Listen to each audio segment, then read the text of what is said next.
8 দিন পর মুরগি কতটুক আসছে দেখেন আপনারা।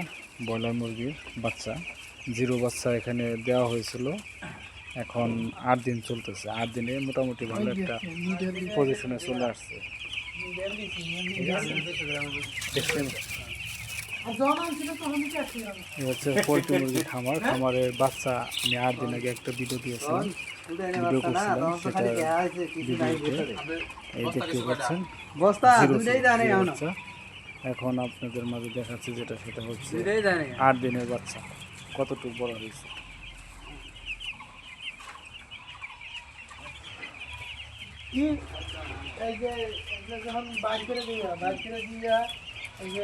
আপনারা চাইলে করতে পারেন যদি নিজেরা উদ্যোক্তা হন। পোলট্রি মুরগি ব্রয়লার খামার খারাপ না, এটা পরিশ্রম করতে হবে। পরিশ্রম করলে সফলতা অর্জন করা যায়। উদ্যোক্তা হন, বসে না থেকে উদ্যোক্তা হন। পরিচর্যার উপরে সব কিছু ডিপেন্ডস করে। আপনারা করতে পারেন। এই হচ্ছে আপনার ঘরের অবস্থা, এভাবেই করা হয়েছে প্রথম পর্যায়ে আর কি।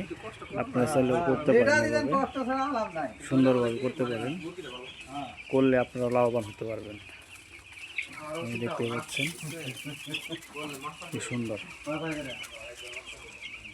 খাবার খাচ্ছে এগুলো।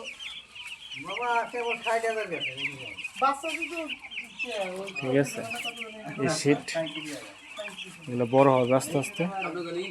আমি আমার দোকানে ব্রয়লার মুরগি বিক্রি করে থাকি, তো আপনাদের মাঝে দেখানোর চেষ্টা করলাম। এটা হচ্ছে 8 দিনের বাচ্চা। 8 দিনের বাচ্চা মোটামুটি ভালো একটা ওজন চলে আসছে,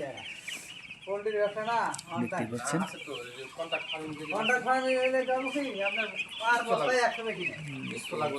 অসাধারণ। চাইলে আপনারা এভাবে করতে পারেন। ধন্যবাদ সবাইকে। পাশে থাকবেন, সাপোর্ট দিবেন, ভালোবাসা দিবেন। আরও নতুন নতুন আপনাদের মাঝে কিছু জিনিস দেওয়ার চেষ্টা করব, দেখানোর চেষ্টা করব। এটা হচ্ছে ব্রয়লার মুরগি পোলট্রি খামের একটা ভিডিও আপনাদের মাঝে শেয়ার করলাম। ধন্যবাদ সবাই। আসসালামু আলাইকুম। যে যেখান থেকে সবাই একটু শেয়ার করবেন, দেখার সুযোগ করে দিবেন। ধন্যবাদ সবাইকে। আসসালামু আলাইকুম।